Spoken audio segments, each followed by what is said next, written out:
आप देख रहे खबर +100 आज की खास खबर। भिवंडी शिवसेना कार्यकर्ता मार्गदर्शन शिविर संपन्न। भिवंडी शहर और ग्रामीण इलाकों में बढ़ेगी शिवसेना की ताकत। उदय सामंत। आगामी नगर निगम, जिला परिषद, पंचायत समिति और कृषि उपज मंडी समिति के चुनाव के बीच भिवंडी के गंगाराम पाड़ा स्थित संगरीला होटल में शिवसेना कार्यकर्ता मार्गदर्शन शिविर संपन्न हुआ। इस शिविर में शिव सैनिकों का मार्गदर्शन करने उद्योग मंत्री उदय सामंत और बागवानी मंत्री भरत गोगावले आए थे।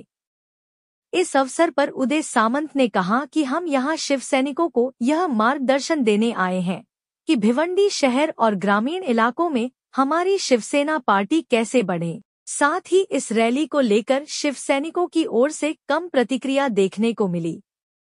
आइए देखते हैं इस खबर में। प्रत्येकाला प्रत्येकाचा पक्ष वाढवण्याचा अधिकार आहे आणि त्याच माध्यमातून मी आणि भरत गोगावले शिवसेना पक्ष माननीय एकनाथ शिंदे साहेबांच्या नेतृत्वाखालचा वाढावा यासाठी इथं आम्ही आलेलो होतो। कुठचा पक्ष मोठा आहे कुठचा पक्ष मोठा नाही याच्यापेक्षा आमची महायुती आहे आणि महायुतीच्या माध्यमातून सगळ्या स्थानिक स्वराज्य संस्था जिंकाव्या असं आमचं सगळ्यांचं मत आहे। पण तरी देखील स्वतःचा पक्ष देखील मजबूत असला पाहिजे, मजबूत केला पाहिजे या भावनेतनं आज या कार्यक्रमाला मी उपस्थित होतो। ज्या पद्धतीनं आज आपल्या या ठिकाणी आलेले आहेत आणि या भिवंडी तालुक्यातील भिवंडी वाडा रस्ता असेल, भिवंडी कारगाव चिंचोटी रस्ता असेल, या ठिकाणी सकाळपासून आंदोलन सुरू आहे, रस्ता रोको सुरू आहे। तो आजही आतापर्यंत चालू आहे। 2023 मध्ये विधान परिषदेमध्ये आणि इथे जे ठेकेदार होते त्यांना काळ्या यादीत टाकायची घोषणा झाली जिजाऊ कन्स्ट्रक्शनला, परंतु त्यांनाच आपण आता आपल्या पक्षात घेऊन उपनेते केले, त्यांना राजकीय पुनर्वसन करून त्यांच्या मला असं वाटतं एक मिनिट, व्यवसाय आणि पद किंवा व्यक्ती याची सांगड होता कामा नये असं माझं मत आहे। व्यवसाय हा व्यवसाय असतो, मी देखील व्यवसाय करतो, अनेक लोक व्यवसाय करतात, त्याच्यामध्ये चढ उतार येत असतात, परंतु त्याच्यामध्ये व्यक्तीला घेऊन त्याला क्लीन चिट देण्यासाठी पक्षामध्ये घेतला आहे असं जर काय असेल तर ते फार चुकीचं आहे। जर काय चुका झाल्या असतील नसतील ते बघणारी यंत्रणा देखील शासनाकडे आहे आणि ट्रॅफिक जॅमचा जो विषय आहे 6 लेनचा तो पूल देखील व्हायचा आहे। त्या पुलावर देखील मी आता थांबलेलो होतो, त्याच्यामुळे दादा भुसे साहेब देखील MSRDCचे मंत्री असताना त्यांनी देखील चांगल्या पद्धतीचं काम केलंय आणि आता तर स्वतः माननीय एकनाथ शिंदे साहेबांनी अनेक वेळा याच्या बैठका लावलेल्या आहेत। आमचे सगळे आमदार महोदय त्याचा पाठपुरावा करतायत, काही कालावधीतच हा 6 लेन रस्ता पूर्ण होईल। ज्या पद्धतीने भिवंडी वाडा रस्त्यावर कोट्यवधी रुपये खर्च करून आमदारांना तिथे खड्डे भरायला उभं राहावं लागतं, त्यांना स्वतः खड्डा भरावा लागतो। मी साहेब तेच सांगितलं की MSRDCचे सगळी जबाबदारी आता उपमुख्यमंत्री एकनाथ शिंदे साहेबांकडे असल्यामुळे तुमची जी मनातली इच्छा आहे लवकरात लवकर पूर्ण होईल। महाराष्ट्रामध्ये मोठे भाव ठाणे जिल्ह्यामध्ये किंवा ज्या ज्या ठिकाणी आपण परिस्थिती वस्तुस्थिती पाहतो, ठीक आहे, प्रत्येक जण आपापलं मनोगत व्यक्त करू शकतो, त्याबद्दल दुमत असतात। आम्ही आमच्या नेत्यांवरती सोपवलेला नेते जे काही निर्णय घेतील तो आम्हाला मान्य असतो हे तुम्हाला माहिती आहे। परंतु ठाणे जिल्हा हा गेल्या अनेक वर्ष शिवसेनेचा बालेकिल्ला हे कोणाला नाकारता येत नाही, येणार पण नाही आणि ह्याची परिचिती आपण पाहिलेल्या आहेत। इथले जे काय खासदार असतील, आमदार असतील, नगरसेवक असतील, महापौर असतील, हे कुठल्या पक्षाचे आहेत, काय आहेत, जिल्हा परिषदचे अध्यक्ष असतील, ते आपण सगळ्यांनी पाहिलेलं आहे। त्याप्रमाणे जी वस्तुस्थिती आहे त्याला सामोरं जाऊन आम्ही पुढची लढाई लढणार। एकूणच जर आपण पाहिलं तर आज भिवंडी तालुक्यातल्या सर्वच रस्त्यांवर श्रमजीवी संघटनेने आंदोलन सुरू केलेले, रास्ता रोको जे सकाळपासून सुरू झालेलं आंदोलन आजही सुरू आहे।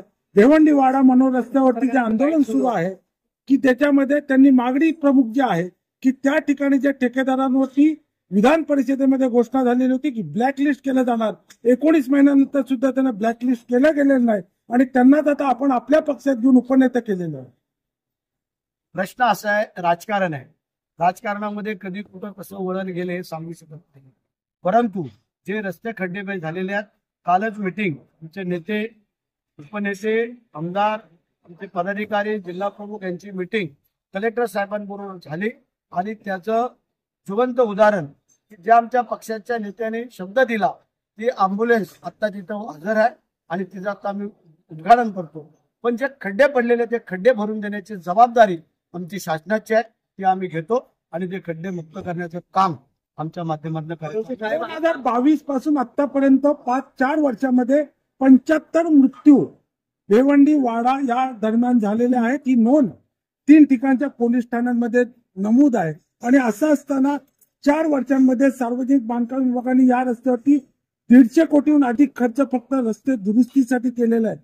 याबाबत सगळ्यांमध्ये संताप आहे आणि त्यामुळेच आजच्या कार्यक्रमाला वाड्यास भागातून येणारे कार्यकर्ते सुद्धा कमी प्रमाणात आले. अपघात हा सगळ्याच खड्ड्यामुळेच होतो अशातला भाग नाही. कधी कधी ड्रायव्हरांची फास्ट ड्रायव्हिंग करणं किंवा एखादी रात्री अपरात्री झोप नाही मिळाली त्याच्यातनं अपघात होणं, खड्ड्यामुळे किती अपघात झालेले त्याची मागणी काल प्रकाश भाऊ आणि बाकीच्या मंडळींनी केलेली आहे आणि त्याची भरपाई काय करायची तेही ठरलेलं आहे. परंतु शिवसेनेच्या पद्धतीप्रमाणे उद्यापासून जर कोणाचा काय अपघात झाला त्याला तात्काळ तिथल्या तिथे जे काय आरोग्य सेवा करून देण्याचं काम आमच्या शिवसेना संघटनेच्या माध्यमातून प्रकाश भाऊ त्यांच्या सहकार्याने केलेलं आहे.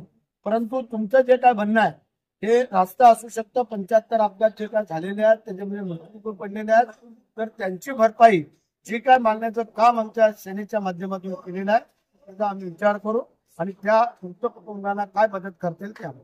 साहेब, आज आपण या ठिकाणी येऊ शकलात परंतु त्या आंदोलकांना भेटायला जाऊ शकलात नाही, याच्याबद्दल काय सांगाल तुम्ही? आता मी इथं आल्यानंतर तुम्ही आता सांगताय तेव्हा मला माहिती आहे आम्हाला भेटायला जायला काय अडचण होऊ शकत नाही आहे. परंतु आम्हाला त्याची कल्पनाच नाही कारण आम्ही आजच्या हा पक्षाचा कार्यक्रम असल्यामुळे आम्ही जी जबाबदारी आमच्यावर दिली होती ती आता जर तसे काय अडचण असेल तर आम्ही भेटायला जाऊ शकतो ना. आताही अंधारात पावसात बसलेले आहेत, आताही 9 ठिकाणी आंदोलक हजारो आंदोलक बसलेले आहेत. ठीक आहे ना. आता मी माझ्या पदाधिकाऱ्यांशी चर्चा करतो आणि त्याच्यावरती जे काय शिंदे साहेबांना फोन करतो आमच्या नेते मंडळीला सगळ्यांना. हे बघा गरीबाचा दृष्टिकोन समोर ठेवून साहेब काम करतात हे तुम्हाला माहिती आहे आणि त्यांचेच सगळे आम्ही कार्यकर्ते पदाधिकारी काम करतोय. तेव्हा अशा काय ह्याला पळून जाणारे आम्ही काय कार्यकर्ते नाही आहोत. आम्ही याला सामोरे जाऊ शकतो. तुम्ही त्याची खाली